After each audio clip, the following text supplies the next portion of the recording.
Bonjour et bienvenue à ce deuxième tutoriel sur l'utilisation de Unity et GitHub.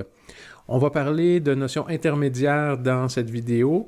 Alors si vous n'avez pas vu la première vidéo, ce serait une bonne idée de la regarder d'abord. Sinon, si jamais vous avez des bonnes notions déjà avec GitHub et Unity, vous allez être en mesure de suivre. Donc, l'idée aujourd'hui, ça va être de parler des branches qui sont essentielles, je vous dirais, quand on travaille avec Git et GitHub et comment les utiliser efficacement avec Unity, autant en mode solo quand on travaille seul, ça va bien aller. Là où ça va devenir un peu plus compliqué, c'est pour le travail en équipe. On va également parler des pull requests ou en français demande de tirage. Alors quand on travaille sur une branche, comment est-ce qu'on ramène ça au niveau principal, je dirais. On va discuter du workflow du travail en équipe et des bonnes pratiques à avoir et à prendre en considération pour le travail en équipe. D'abord, regardons un peu plus en détail qu'est-ce que sont les branches et qu'est-ce qu'elles permettent de faire. Voici ce qu'on retrouve sur la documentation de GitHub. On va prendre le temps de le regarder ensemble.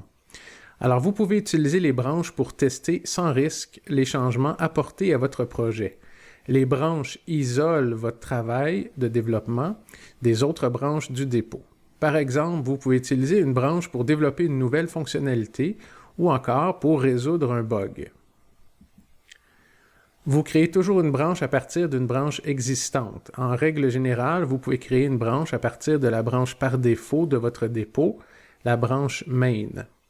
Vous pouvez ensuite travailler sur cette nouvelle branche indépendamment des changements apportés au dépôt par d'autres personnes. Vous pouvez également créer une branche à partir d'un commit précédent dans l'historique d'une branche. Cela peut être utile si vous devez retourner à une vue antérieure du dépôt pour investiguer un bug ou pour créer un correctif logiciel ciblant votre dernière mise en production. Une fois que vous êtes satisfait de votre travail, vous pouvez créer une demande de tirage, pull request, pour fusionner les changements que vous avez apportés dans la branche actuelle avec une autre branche. Alors ça, c'était pour le volet théorique des branches avec GitHub. Maintenant, on va essayer de décortiquer ça un peu. Quand on travaille en solo, alors ça, c'est la partie la plus simple, je vous dirais. Alors, vous allez commencer par créer votre projet Unity, comme on l'avait vu dans la première vidéo, et vous allez transformer ce projet-là en point de dépôt ou repository. Ce qu'on n'avait pas vu la dernière fois, c'est que par défaut, dès que vous créez un point de dépôt, vous vous retrouvez sur une branche qui s'appelle main.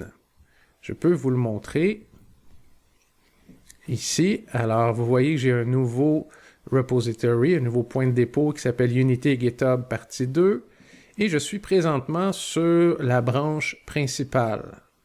J'en ai pas d'autres. Si j'en avais d'autres, je les verrais ici. Alors, par expérience, ça fait quelques années là, que j'utilise GitHub et Unity.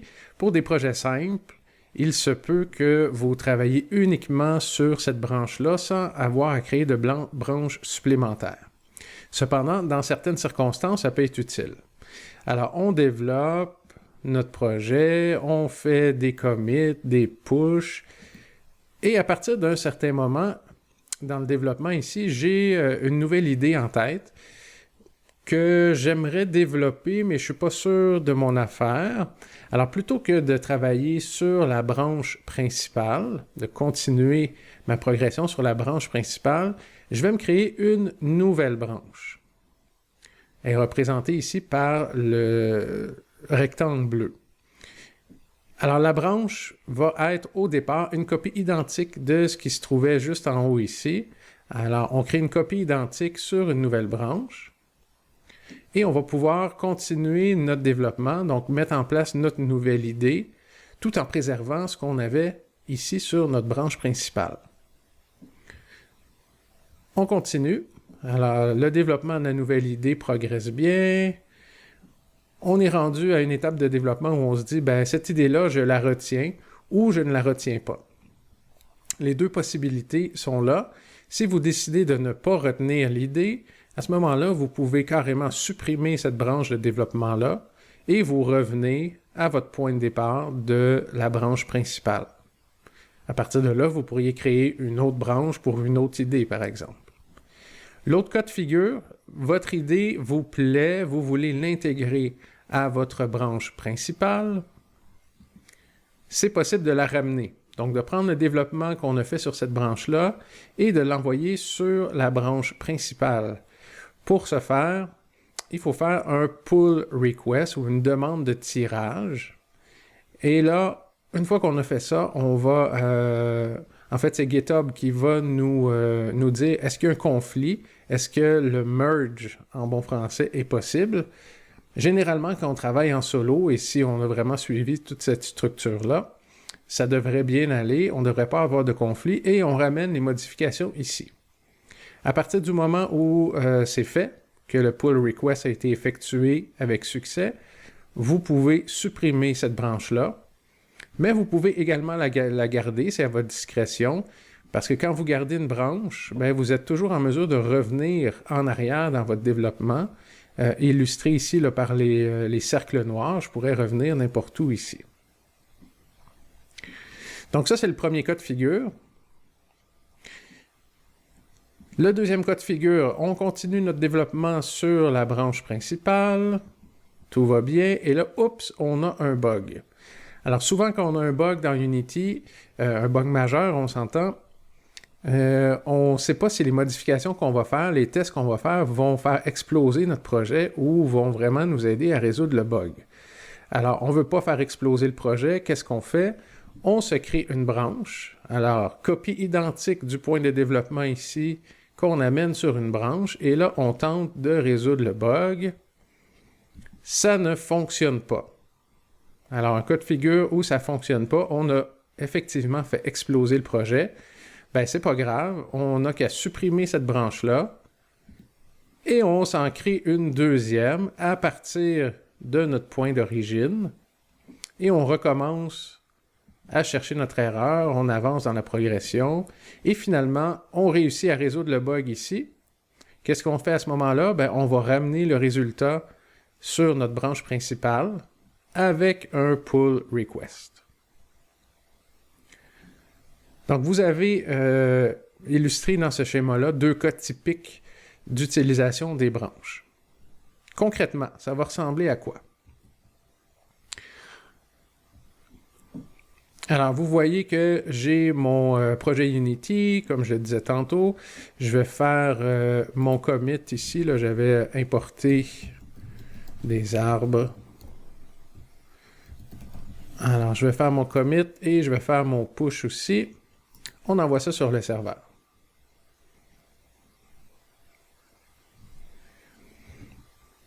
Projet très simple. Donc, on développe notre jeu. Dans ce cas-ci, imaginons que c'est plus complexe que 2 capsules, mais j'arrive au point ici où j'ai une nouvelle idée, mais je ne suis pas sûr que c'est vraiment ça que je veux. Alors, je vais créer ma branche. Pour ce faire, vous allez dans GitHub Desktop. Et là, on peut voir que je suis sur la branche principale. Je vais venir ici et je vais cliquer sur le bouton New Branch.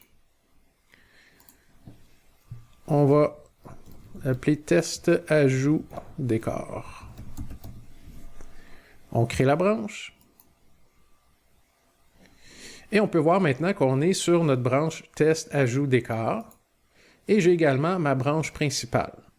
Je peux passer de une à l'autre sans problème. Évidemment, pour le moment, il n'y aura pas de différence là, parce que ma branche va être une copie de mon dernier état de la branche principale main. Mais plus tard, en cours de développement, je pourrais revenir à ma branche main. Et là, on fait des modifications ici. Alors, je vais me taire pour pouvoir mettre le tout en accéléré. On reprend en vitesse normale. Donc, j'ai fait mes modifications. On imagine que ça peut durer plus que 30 secondes. Là. Ça pourrait être plusieurs heures de développement, voire plusieurs jours. Je sauvegarde ma scène. C'est bien important de préciser que je suis toujours dans le même projet. C'est ça l'intérêt de travailler avec GitHub et Unity. On n'a pas besoin d'avoir plusieurs versions de projet. Donc, je suis toujours dans le même projet, dans ma scène, que j'aurais pu d'ailleurs renommer, parce que je suis dans la partie 2. Voilà. C'est important de mentionner que quand vous travaillez dans une branche, les mêmes principes qu'on a vus dans le premier vidéo s'appliquent. Alors, vous faites des modifications, vous devez éventuellement faire un commit. Alors, ici, ajout des arbres à la scène.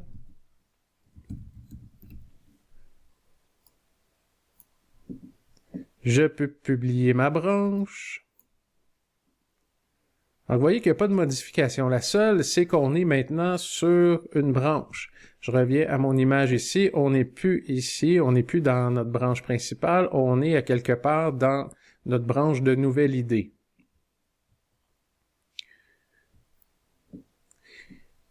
Et là, éventuellement, dans votre développement, l'heure de la décision a sonné. Qu'est-ce que vous faites avec les modifications? Alors, est-ce qu'on veut prendre le contenu de la branche et l'intégrer? Ou encore, on veut supprimer la branche. Juste avant, je vais vous montrer que vous pouvez passer de une à l'autre. Alors, si je veux revenir à ma branche principale, je la sélectionne ici, je bascule dans Unity, et on voit que je reviens à ce que j'avais au départ. Je sélectionne ma branche, je reviens dans Unity. Voilà, j'ai mes deux états. Alors, si les modifications que j'ai faites ne me conviennent pas, je n'ai qu'à supprimer ma branche. Alors, je viens ici, je fais un clic droit sur la branche et je peux carrément l'effacer. À ce moment-là, je reviendrai à mon fil de développement principal. Si ce que je veux faire, c'est intégrer, alors comme on l'a vu dans le diagramme ici, les résultats me satisfont, alors je veux ramener ça sur ma branche de développement principale. À ce moment-là, ce que je vais devoir faire, c'est un pull request. Comment le faire? Ça va se passer ici, à l'intérieur de GitHub Desktop dans un premier temps, mais vous allez voir qu'on va basculer sur la version en ligne. Alors, vous allez cliquer sur Create Pull Request. On va automatiquement s'en aller sur le web, sur GitHub Desktop. Et là, on regarde un peu qu'est-ce qui se passe ici. Alors, ce qu'on veut faire, c'est prendre notre branche ici et la merger ou l'envoyer dans notre main. On a une indication qui nous dit qu'il n'y a pas de conflit. Alors, si j'avais fait l'erreur, par exemple, de modifier, de continuer à développer ma scène sur le main, et à l'enregistrer, là, j'aurais pu avoir des conflits. Donc, quand on travaille sur une branche, on reste sur cette branche-là jusqu'au moment où on décide de l'intégrer ou pas. On ne continue pas le développement de notre main. Il peut y avoir des exceptions à ça, des façons de faire, mais on ne rentrera pas là-dedans tout de suite. Alors, on voit que tout va bien se passer. Il y a une analyse qui a été faite, Able to Merge. On a une description ici, on pourrait éventuellement laisser des commentaires. C'est surtout pratique quand vous travaillez en équipe. Alors, je pourrais quand même laisser quelque chose. Intégration de la branche avec les arbres.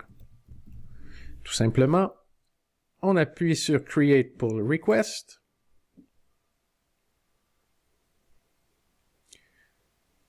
Et voilà, quand tout est vert comme ça avec un gros crochet, ça veut dire que tout s'est bien passé. Et pour activer vraiment la fusion, on clique sur le bouton Merge Pull Request. Confirme. Et voilà, ça a été fait. À ce moment-là, si je reviens sur GitHub Desktop, je reviens à mon main. On va faire un fetch. Donc, quand vous voulez vérifier s'il y a des différences sur le serveur, vous appuyez sur le bouton fetch. Dans ce cas-ci, puisque le merge a été fait sur le serveur dans un premier temps, il faut tirer, faire un pull des modifications. Je fais pull origin. On attend quelques secondes, je reviens dans Unity. Vous voyez qu'on est bien sur notre branche main. Et les modifications ont été intégrées. À partir de ce moment-là, je pourrais décider de supprimer ma branche ici ou de la garder pour pouvoir éventuellement y revenir. Alors, si vous voulez la supprimer, on fait « Delete » ici. Quand vous faites « Delete », faites attention, il vous demande « Est-ce que vous voulez aussi supprimer cette branche-là sur le serveur? » Dans ce cas-ci, quand je travaille en solo, il y a beaucoup de questions qui ne se posent pas. Alors, je vais dire « Oui ». Delete. Et voilà, j'ai ma branche main, mais qui contient toujours les modifications que j'avais développées à l'origine sur ma branche de développement. Le principe, si je reviens ici, on va accélérer ça. Alors, le principe pour le bug serait exactement la même chose. Ce qui n'est pas illustré ici et qui pourrait éventuellement être un cas de figure, c'est si on prend cet exemple-là ici, donc d'avoir deux idées et vous ne savez pas laquelle mettre de l'avant. Alors plutôt que de créer une branche, je pourrais créer deux branches. Les deux branches au début seraient des copies identiques de ce qu'on a sur le main ici. Et parallèlement, on travaille sur les deux branches, sur nos deux idées. Et à ce moment-là, on décide éventuellement laquelle on va supprimer, laquelle on va intégrer sur notre branche de développement principale. Alors, en gros, c'est ça pour le développement individuel. On peut pousser pas mal plus loin. Il y a des fonctionnalités avancées qu'on verra peut-être dans un autre tutoriel. On va maintenant passer au volet en équipe qui va nous occuper pas mal plus longtemps. Donc, pour le travail en équipe, vous allez voir que c'est un peu plus corsé et il y a pas mal plus de considérations, de choses auxquelles vous devez faire attention. On va commencer par parler des bonnes pratiques en équipe. C'est une liste, je vous dirais, non exhaustive. J'ai pas beaucoup d'expérience de travail en équipe avec Unity et GitHub. Pour le moment, je suis obligé de doubler ma personnalité pour pouvoir faire des tests, ce qui est pas évident. Mais il y a quand même certaines choses qui ressortent qui sont importantes à avoir en tête quand on travaille en équipe. D'abord, ne pas travailler sur le même fichier en même temps. Donc, vous allez le voir tantôt avec le schéma. Il y a plusieurs équipiers qui peuvent se créer une branche et c'est une bonne façon de travailler. Chacun part sur sa branche avec une copie de la scène ou du projet dans l'état actuel. Et là, il faut éviter de travailler sur la même scène, sur le même script, en même temps. Donc ça, c'est une règle de base parce que sinon, il va y avoir des conflits au niveau du merge. Mais vous allez voir qu'il y a quand même des solutions qui nous permettent d'avancer et d'éviter ce genre de conflit-là. L'une de ces solutions-là, c'est de maximiser l'utilisation des prefabs. Alors, les prefabs vous permettent de travailler indépendamment de la scène. Donc, le prefab peut être dans une scène, vous faites des modifications au prefab, ça va pas modifier la scène comme telle, ça modifie le prefab. On va voir ça concrètement tantôt. Bien sûr, c'est pas parce qu'on travaille avec GitHub qu'on cesse de faire des copies. Alors, prenez l'habitude de faire des copies régulièrement. Ça peut être n'importe qui dans l'équipe, là, mais je pense que cette responsabilité revient avant tout au directeur technique. Alors, au moins une fois par semaine, on prend le dossier, notre dossier de projet, et on en fait une copie qu'on garde en lieu sûr.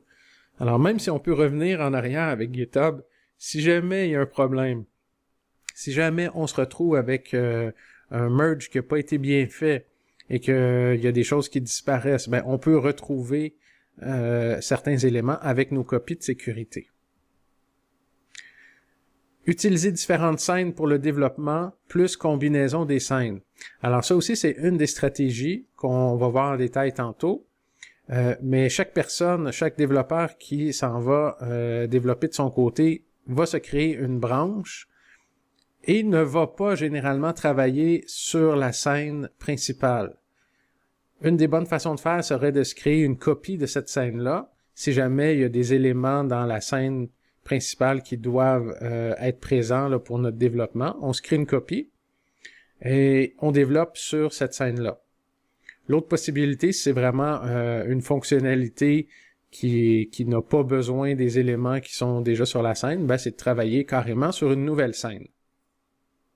Quand je dis plus combinaison des scènes, on en a parlé brièvement là, en 3J3, mais les scènes dans Unity peuvent être ouvertes les unes dans les autres. Et ça, on va essayer d'exploiter ça. Donc, quand on a notre scène principale, on peut ouvrir une autre scène à l'intérieur de cette scène-là. Soit pour les laisser ouvertes en tout temps, ou soit pour aller chercher les éléments qui nous intéressent. C'est plutôt cette approche-là qu'on va avoir. Autre élément, une seule personne devrait avoir le contrôle des vraies scènes. Je vous suggère que ce soit le directeur de l'intégration du design de niveau qui, lui, s'occupe d'ajouter les fonctionnalités qui ont été développées et qui va les intégrer à la vraie scène ou la scène principale de votre jeu. Construisez un visuel de votre arbre Git. Alors, c'est quoi un visuel? Ben, c'est de voir la branche main, de voir toutes les branches, qui est responsable de chaque branche. Ça peut devenir rapidement difficile de se figurer ça. Alors, c'est quoi un visuel de votre arbre? Ben, c'est un peu comme le tableau que je vous ai présenté tantôt, le schéma. On va en voir un deuxième dans quelques instants. Alors, ça permet d'avoir rapidement un visuel de l'ensemble de notre développement et des différentes branches qui sont en cours de développement. Il y a des outils, certains peut-être les connaissent, il y a des outils qui nous permettent de visualiser les branches, des plugins qu'on peut ajouter, mais je ne vais pas rentrer dans ça à l'intérieur de cette vidéo. Et le point que j'aurais pu mettre en premier, mais je le mets en dernier pour insister, communiquer régulièrement. Alors, c'est important dans une équipe de développement, vous vous dites, OK, là, ce script-là, il ne m'appartient pas, mais j'ai besoin d'aller faire une modification dedans, ben parlez-vous. À ce moment-là, si vous devez ouvrir un script, le modifier, ben indiquez aux autres qui risquent de faire la même chose de leur côté que vous avez ouvert ce script-là. Et quand vous avez fini vos modifications, ben à ce moment-là, ça va être important d'aviser les autres aussi. Tout ça pour éviter de se retrouver avec des problèmes lorsque va venir le temps de fusionner les différentes branches. À quoi ça peut ressembler un arbre de développement Git quand on travaille en équipe? Pour ce qui est du départ, ça va ressembler à n'importe quel point de dépôt, c'est-à-dire vous allez créer votre projet Unity, vous allez l'intégrer dans un point de dépôt, dans un repository, qui va être par défaut sur la branche main. Mais là, vous êtes en équipe. Alors, qu'est-ce qui va se passer? Moi, ce que je vous recommande de faire, c'est de créer une seconde branche de développement. Alors, la branche de développement va contenir les fonctionnalités développées par chacun des membres de l'équipe.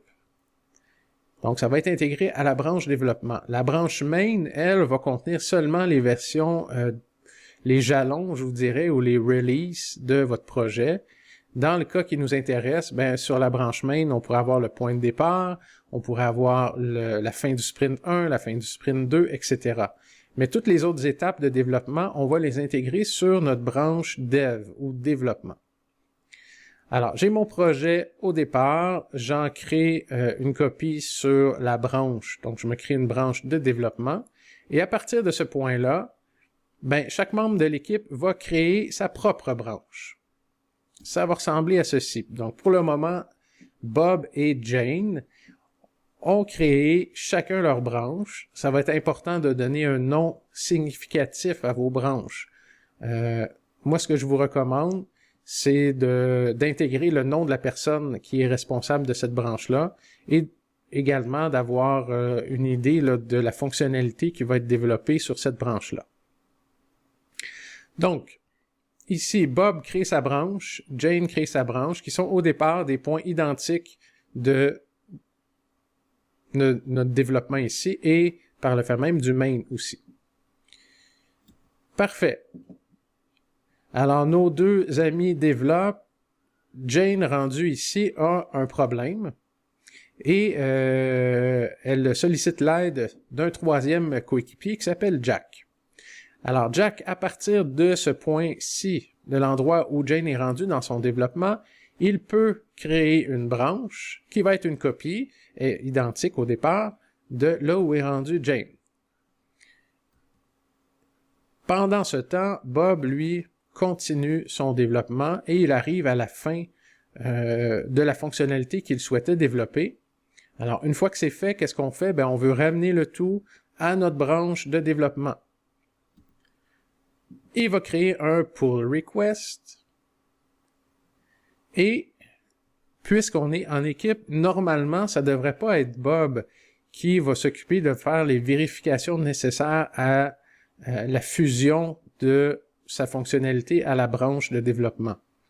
Donc ça devrait être la responsabilité du directeur technique ou sinon du directeur de l'archivage ou du versionnage. Ce sera à vous de déterminer, mais normalement, c'est une personne qui va recevoir les pull requests, qui va s'assurer que tout est correct et qui va les valider. Alors, supposons que tout se passe bien ici. Les fonctionnalités de Bob ont été ajoutées à notre branche de développement. On peut supprimer la branche de développement de Bob. On peut la garder aussi. Et à partir de ce moment-là, Bob pourrait repartir sur une nouvelle branche de développement pour une fonctionnalité différente. Et on voit que là, il va reprendre une copie de là où on est rendu dans la branche de développement. Pendant ce temps, Jack a réussi à trouver qu'est-ce qui clochait avec le projet de Jane. Et là, qu'est-ce qu'il va faire? Il va dire, je vais te ramener ça sur ta branche. Alors, on va créer un pull request. Cette fois-ci, on ne s'en va pas sur la branche de développement principale. On retourne sur la branche de Jane. Merci Jack, tu as réglé mon problème. Je continue mon développement. Ma fonctionnalité est terminée. Qu'est-ce que je fais? Un pull request vers la branche de développement. Le directeur du versionnage, ou en tout cas celui qui en a la responsabilité, vérifie que tout est correct. Si c'est le cas, il l'intègre à la branche de développement. Bob termine un peu plus tard sa deuxième fonctionnalité et ramène ça sur la branche de développement. Donc, le développement, à ce stade-ci, intègre tout ce que Bob, Jane et Jack ont créé. Maintenant, on arrive à la remise, disons, au sprint 1.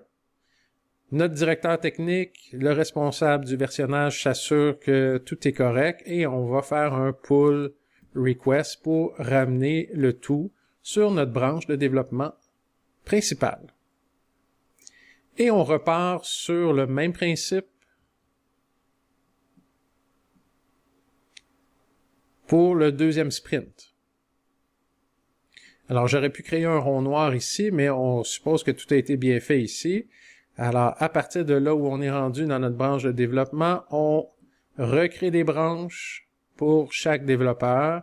Chacun avance quand il a terminé sa fonctionnalité. Pull request, intégration à la branche de développement principale.